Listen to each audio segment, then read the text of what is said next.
To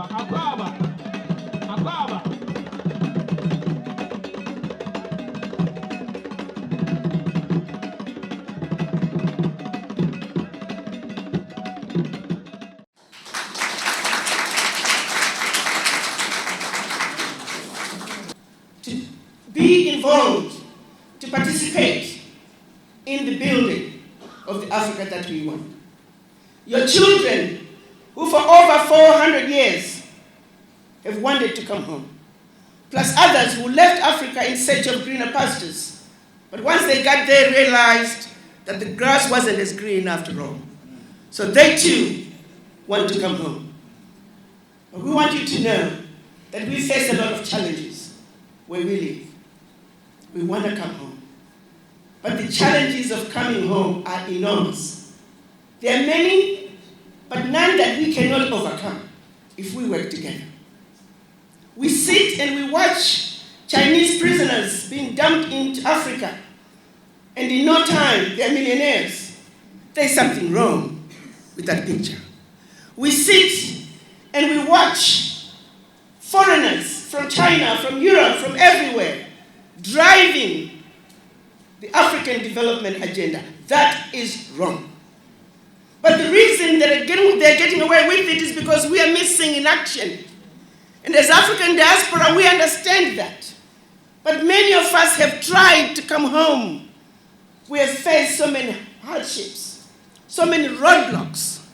So we decided, instead of going alone, people individually, small groups coming alone, we decided to organize, Mr. President. We have organized now. We decided fighting with one pinky finger is not good enough. That it's time we come together and fight with one fist. Because with a fist we can throw a sucker punch. And that's why we are here today. Fired up, ready to go. Because the building of the Africa we want, the building of a sustainable Africa is our responsibility and ours alone, and no one is going to take it away from us anymore. Because we are now united.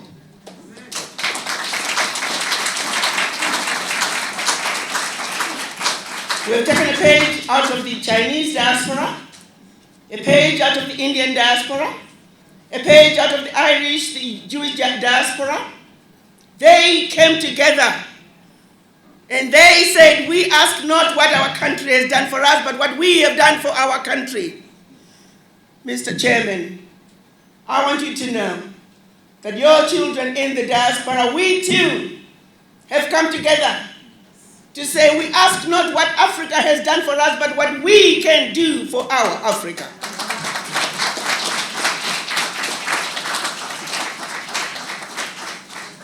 Ours is a simple mission, Mr. President. We just want you to open the doors, and we'll do the rest. Ours is a simple ask. We're not asking for any financial support. We're asking for you to understand and appreciate and feel our pain. We no longer wish to continue to live the way we do. We no longer wish to sit back and watch our Africa exploited and taken advantage of. We are no longer comfortable in our lovely homes and our big cars and our good jobs in the West. We want something bigger. It's about our future. It's about our children. I challenge the diaspora every day when you go home, look at your children. Are you comfortable living this world the way it is for them? Look at your grandkids. Are you comfortable living this world the way it is for them? The answer is a resounding no, Mr. President. It's a resounding no. And how do we change our trajectory? It is through economic liberation. It is through economic liberation, and where we need to be is in Africa. Where everybody else is going for their needs is Africa. Those resources that are being exploited, they are our inheritance. We must protect them for our children, for our grandchildren, and generations to come.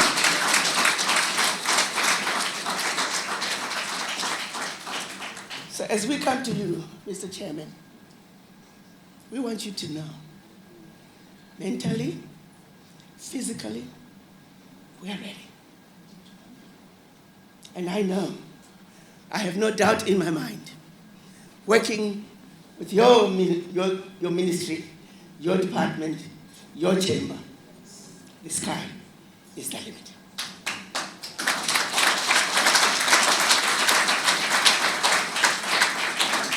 I keep highlighting President Carlos Mo, who was sent here by he is the president of the Bar Association in the United States. It's made up of 67,000 black lawyers who are also yearning to come home. Lawyers who have done well for themselves. He has a team of them traveling with him now. I addressed them in the United States. I told them about what we're getting ready to do and the journey home. And they have sent him here to represent them, to see what is going on, come back and report to them. Mr. President, these are men of means. Men of means. I talk about $1 million diaspora with $1,000 is $1 billion. This man right here could put out one request and we can raise that 1 billion.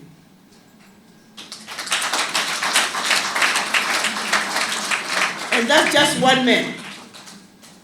There are many others. If the doors were opened, the right relationships were created, Mr. President, we can build the Africa we want without asking for a penny from anybody, because as African diaspora, we are not beggars. We don't beg. We have what it takes, Mr. President, to build our Africa. I can assure you of that. So we're here to simply ask you to open the doors, and we'll do the rest. Thank you for having us. And to my brothers and sisters who have traveled from all over the world, they're coming from the Caribbean, from South America, from Europe, and of course the majority are coming from the United States and Canada. I want you also to thank the Chamber for receiving us so warmly and sending an entire delegation to come and be with us today. I hate to be doing this because he's got such huge shoes. I'm just tipping at the edge of those shoes to present his speech today. He's unable to be here, and it is not one of those excuses that he has an equally important program somewhere and all of that. The president calls and he has to run. And so I have to be here to present his speech. I represent also the Ghana Export Promotion Authority, which I believe should have been a keen partner in what is happening here. We have talked behind the scenes, and we have decided that going forward, we are going to be a strong supporter of this initiative. Thank you. When I got here last night and I saw the people, I saw our sisters and brothers, and I was like, wow, this is a huge thing. I had no clue what this whole thing was about, and I started talking to other people. I got to understand what the program is about, and I said, it's bigger than I thought. This is a huge thing. I mean, I should have been here from day one, supporting. So our apologies. We are going to be part of this initiative all the way. And please keep us involved. So don't let me digress. I have been sent, and I'm going to give the keynote address by the Honorable Alan Kojo Tremantin, the Minister for Trade and Industry. King Okatachi Professor Amenfi, the 8th of Asebu Kingdom. Osaberima Kwesiata II, King of Ogwa Traditional Area. Otumfo Amoa Sasrigu IV, King of Chifuhiman Traditional Area. Ambassador Arikana Chiombori Kwao, ladies and gentlemen, Nananum, It is a great pleasure for me to deliver the keynote address at this maiden Wakanda One Trade Expo. First of all, I would like to commend the African Diaspora Development Institute, ADDI, the Central Region Chamber of Commerce, the Kingdom of Asebu, Trifuhimang, and the City of Cape Coast for putting together this important event that is aimed at uplifting the economic fortunes of Cape Coast through sustainable investment, and I dare say not only Cape Coast, but of Ghana and of course Africa. Ladies and gentlemen, trade expositions are events that create opportunities for knowledge and idea sharing, networking, investment and technology advancement, learning of best practices, deliberating on current trends and innovations, showcasing of achievements, inventions and opportunities amongst others. I'm with a firm conviction that the Wakanda One Trade Expo will create a platform for foreign direct investments, networking, and knowledge transfer for Ghana and most especially the Central Region, since the objectives of the Expo is to highlight the opportunities in Ghana and introduce them to Africans in the diaspora and friends of Africa, encourage collaboration between African diaspora, friends of Africa, and Africa businesses, encourage African diaspora and friends of Africa to support women and youth programs through partnerships.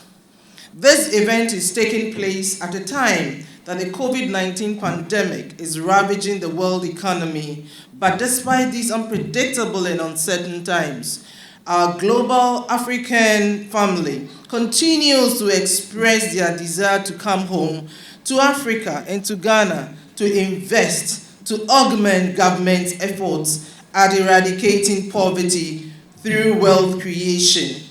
We are ready to welcome you and provide the most positive experience as you make the decision to connect with Ghana through travel, investments, community engagement, business collaborations, and repatriation.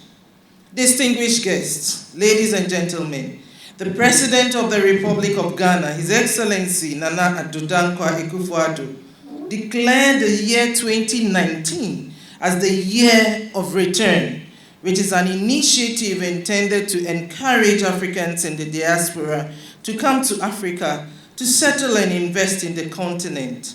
Similarly, the Africa Diaspora Development Institute was born out of the desire to bring Africa to the world and the world to Africa.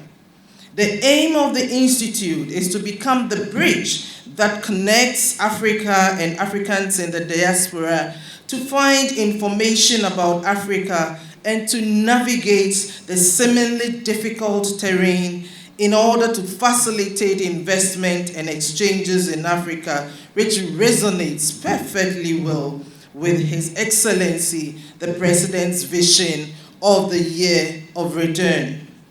Distinguished invited guests, as a ministry responsible for enhancing private sector competitiveness in Ghana, various policies, programs, and projects have been outlined to help fast-track the creation of a very conducive climate for businesses in the country. As such, the ministry is implementing a 10-point plan for industrial transformation to, amongst others, boost the performance of Ghana's industrial sector and position it as the catalyst for the socio-economic transformation of the country, and also create investment opportunities for our diasporan brothers and sisters. Critical components of this plan are the famous One District, One Factory initiative, industrial parks and special economic zones initiative, strategic anchor industries initiative, and the export development and diversification program, which sits under my agency. The minister didn't add that.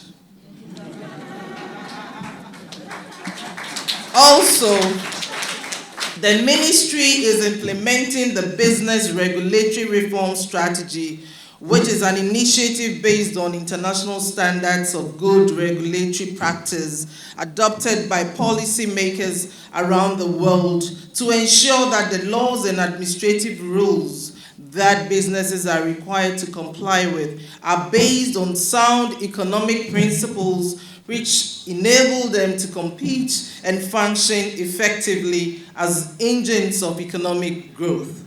This strategy is aimed at establishing Ghana as the preferred destination of FDIs in the sub-region. In line with this, an online electronic registry has been developed to serve as a single repository of all business regulations and to provide open and free access to business-related acts, legislative instruments, regulatory notices, and administrative directives that are in force in Ghana.